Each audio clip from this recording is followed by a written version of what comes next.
Yes, I'm Shorya Maheshwari and welcome to my channel. तो आज हम वेव ऑप्टिक्स का सेकंड पार्ट करने वाले हैं, पर उसको करने से पहले मैं कुछ लोगों के नाम दे देता हूँ जिन्होंने मतलब कमेंट वगैरह करे थे। तो पहला है Sujal, thank you bro. Sujal, captain Ghosh, you are qualified, Anmol, Prachi and Pulkit. तो thank you to all of you.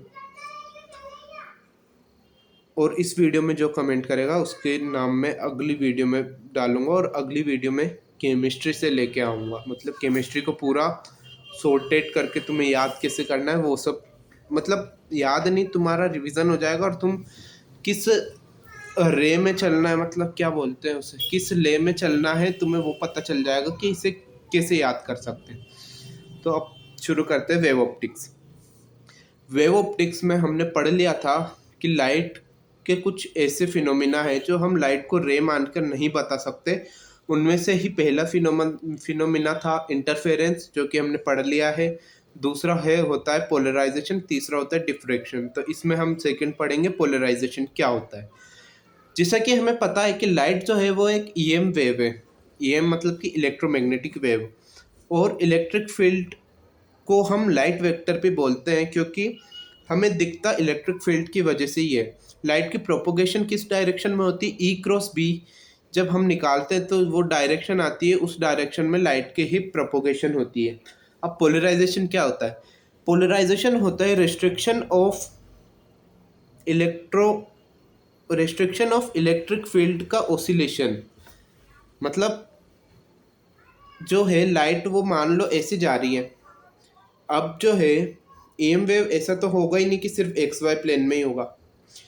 एक पॉइंट के अराउंड इनफाइनाइटली प्लेन्स होते हैं, तो उस हर जगह में इलेक्ट्रिक फील्ड होगी। इधर होएगी, ऐसे में होएगी, एक्स जेड वाई जेड सब में होगी।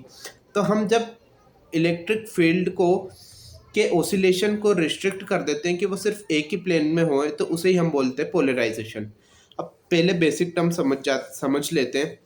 उसमें सबसे पहले आते हैं पोलेरॉइड। पोलेरॉइड दो तरह के होते हैं, एक पोलराइजर, एक एनालाइजर। पोलराइजर क्या करता है कि वो जो लाइट को है वो पोलराइज कर देता है, और एनालाइजर जिससे हम लाइट को एनालाइज करते हैं। जैसे कि वो नहीं होता लेंस, वो क्या बोलते हैं अपन माइक्रोस्कोप में दो बोलते हैं कि आई लेंस, आई पीस, और एक ऑब्जेक्टिव लेंस, वैसे ही समझ लो।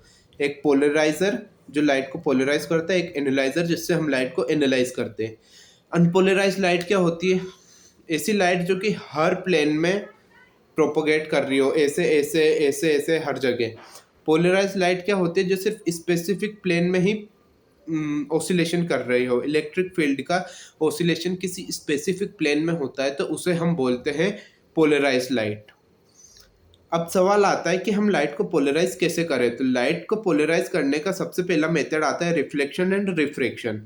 इसमें हम क्या करते हैं, हमें पता ही है कि लाइट जब रेयर टू डेंसर मीडियम में जाती है, मान लो ये इसके नीचे डेंसर मीडियम है, इसके ऊपर रेयर मीडियम।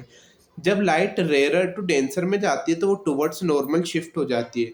और जब इस तरीके से हमें करना है ये शिफ्ट कि लाइट इधर से आ रही है अनपोलराइज्ड लाइट, और ये रिफ्लेक्ट होगी टुवर्ड्स नॉर्मल, तो इधर रिफ्लेक्टेड लाइट जाएगी, और इधर रिफ्लेक्टेड लाइट इधर जाएगी, सॉरी, और रिफ्रैक्टेड लाइट इधर जाएगी। तो इनके बीच का जब एंगल 90 डिग्री होएगा, उस टाइम उस एंगल को हम बोलते हैं ब्रेविस्टर एंगल।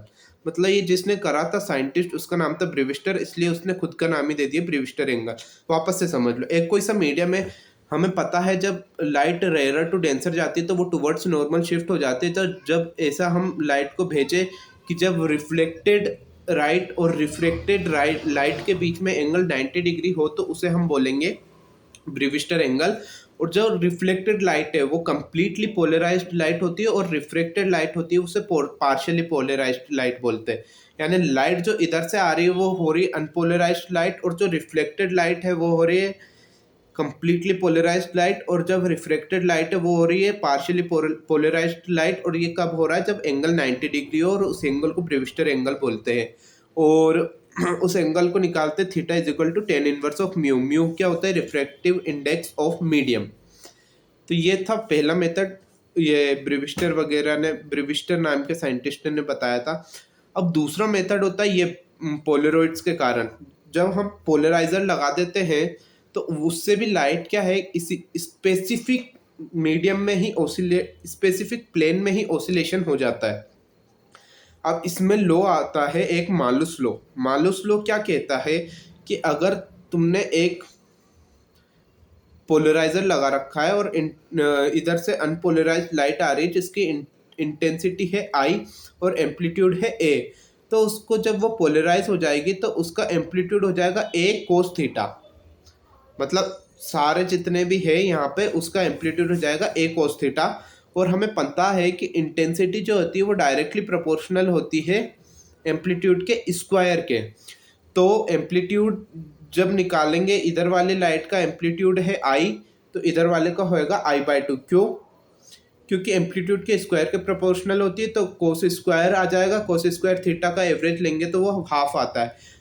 तो पहली चीज जो याद रखनी है कि जब भी अनपोलराइज्ड लाइट पोलराइजर से पास होती है तो उसकी इंटेंसिटी अगर I0 है तो पोलराइजर से पास होने के बाद इंटेंसिटी I0/2 हो जाएगी। ठीक है। और जब भी एक पोलराइज्ड लाइट किसी पोलराइजर से ही पास होती है तो उसकी इंटेंसिटी हो जाती है I0 कोस स्क्वायर थीटा।